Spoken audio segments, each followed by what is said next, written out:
Entramos no supermercado, preço bom. De bom preço aqui não tem nada. Mas é interessante o nome.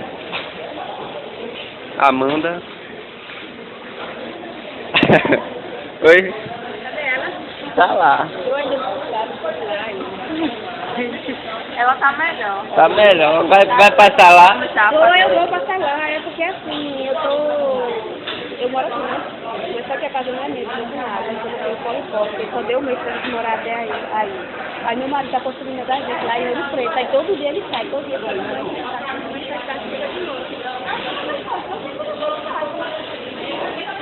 A comida. A mulher se ligou que eu tava filmando, mas o que é que tem? Pelo menos ela vai ser famosa no YouTube. E vamos conferir os preços. Nutridai, nunca vi essa marca. R$2,90. Pelo preço não preciso nem dizer, né? Tá caro pra caramba.